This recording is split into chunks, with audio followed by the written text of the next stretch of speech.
Hey everyone, thanks for joining me. This is Max Deshaw with a video review for Visions of Mana with Based Game Reviews.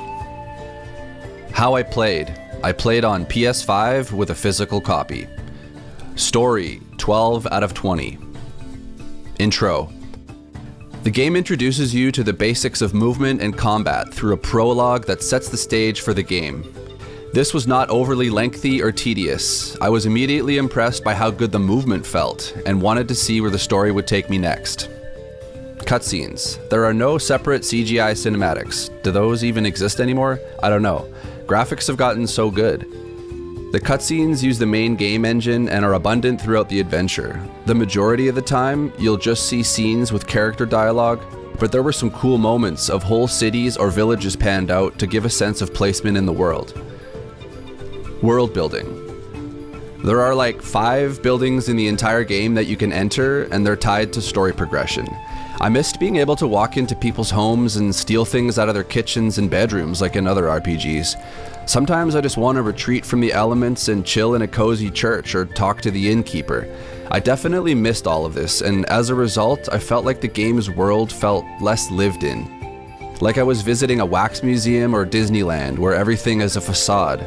Empty and kind of sad. There are tons of side quests you can choose to take on. Luckily, I didn't have to round up any cats, but my errands weren't exactly worthy of a novel either. Gather mushrooms, kill 5 of this type of enemy, deliver these things to these people, you know the drill.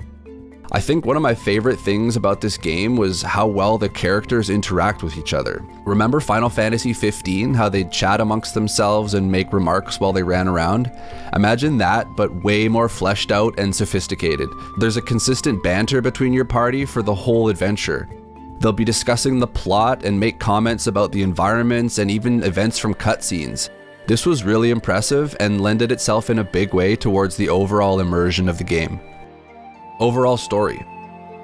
Anyone who's played Tales of Symphonia or Final Fantasy X will remember their pilgrimages with the Chosen very fondly. Visions of Mana is kinda like that, but flipped on its head. You are the sole guardian this time around, and you journey with the Alms, who are chosen every 4 years from villages around the globe to represent an element. Your goal is to bring them to the Mana Tree so they can restore balance to the world. This was unoriginal enough and wasn't done any favors by the rest of the adventure. A predictable plotline and an egregiously over-padded and drawn-out final 10 hours that I speed ran through to get to the credits. This was a 30-hour game that, had I not chosen to pick up any side quests, should have been 18 to 20 hours tops. There was definitely some charm to the story and I grew to like the characters, but this is by far the game's weakest link. Graphics, 15 out of 15. Character models.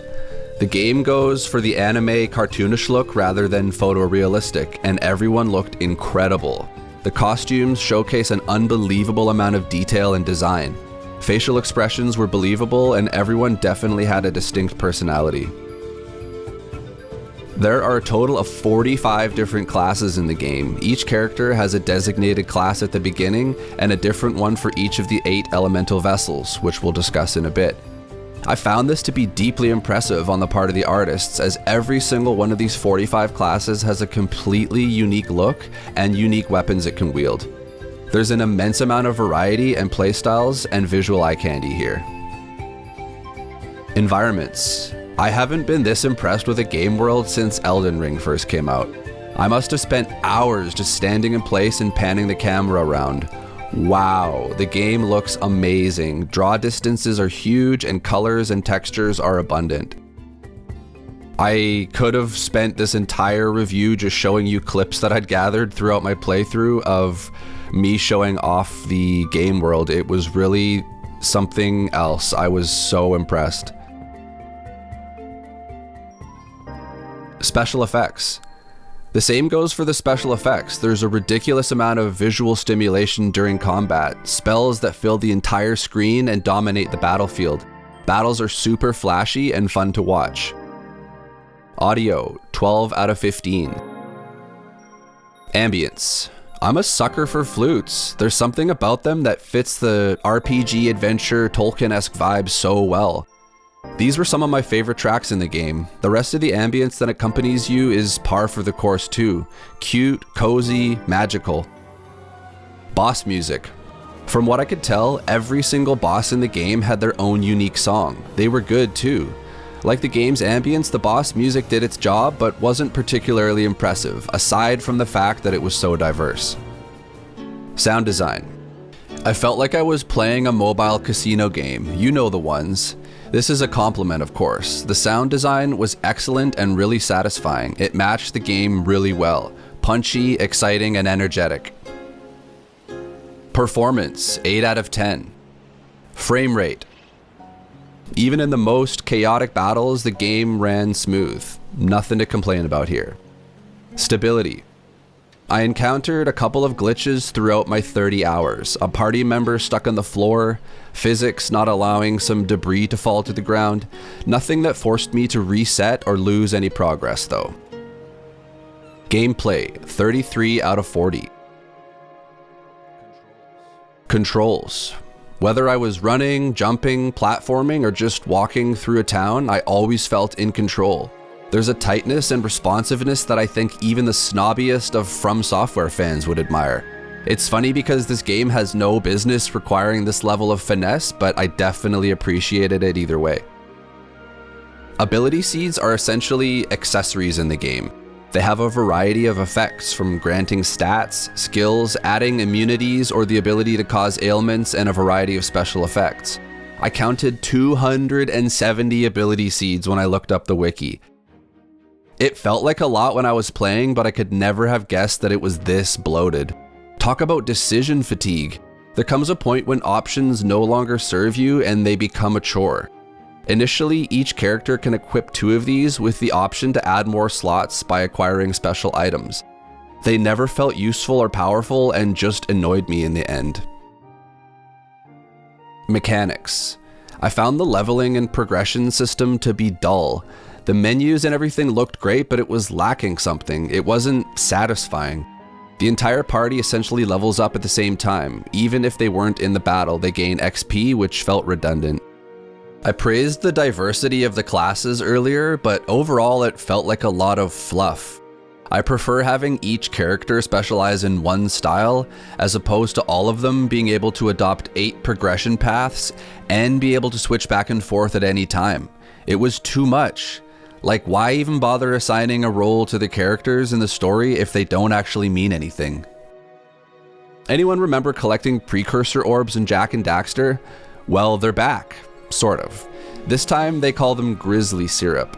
These orange blobs are scattered everywhere and can be traded for healing items, mana recovery, ally revival, increased EXP and lucre, which is the money in the game, and permanent stat increase. Some of them are placed strategically in high places, forcing you to practice your parkour and platforming skills. It was surprisingly fun to go out of my way and clear these non-respawning globs off the map. In the end, I struggled a lot with the score for the mechanics because the game does have some cool things going for it, but the real core stuff is poorly executed and didn't engage me. Pacing. This is where the game really exceeded my expectations. The moment-to-moment pacing in Visions of Mana was superb. This is because of the exceptional use of fast travel throughout the game. Not only can you fast travel back to any town you visited from anywhere at any time, you can fast travel to specific locations within the towns. Need to stock up on healing items? Select the town and then select from a list of locations within the town to be transported to instantly. This was a real delight and kept the gameplay going at such a high pace. As for the pacing of the game overall, I don't have such nice things to say. The story was predictable, filler was so obvious, and all of the dungeons ended just as they started to get interesting. There was a massive lack of scale and scope for me personally that I have enjoyed in so many other RPGs. For example, once you acquire the ability to fly, you can basically see the entire world on screen at once. It feels tiny. I remember PS1 RPGs that were bigger. UI and UE. You know me, if I don't notice it, then it did its job. Boss quality. The boss encounters were frequent enough and provided a modest challenge. I thought the designs were cool and they came in many different shapes and sizes. Most of the mechanics were repeated. Watch out for the big red area on the ground, jump and smash the attack button. Only one boss in the game stood out for me as having a unique arena and mechanics. Enemy variety. Every single new area I explored offered at least 2 new enemy types, right to the very end. This was awesome. There were predictably some reskins in the game, but this is to be expected from the genre. Heck, any game. I would be completely blown away if a game had no reskins at all, to be honest. Gameplay variety. Collectathon, check. Platforming, check. Action-packed real-time battles with tons of spells, check. Mount, check. Flying mount, check. I could keep going. There were elements from so many different games that they pulled off effortlessly. We haven't talked about the alms much, so each of them is given a special item called an elemental vessel that represents, well, their element in question. You can use these elemental vessels not only in combat to execute special moves, but also in the overworld while you explore. Each of these has their own unique mechanic to aid in your exploration. Want to ride a rocket? How about hop on a giant gust of wind? Need grappling hooks to traverse huge gaps? We got you. There was a ton of variety and I had a lot of fun using them. Replayability. There's post-game content to try out once you've beat the main boss, tons of side quests to take on, 5 party members with 8 possible classes each to dabble in, and always more grizzly syrup to go out and collect. Overall, 80 out of 100.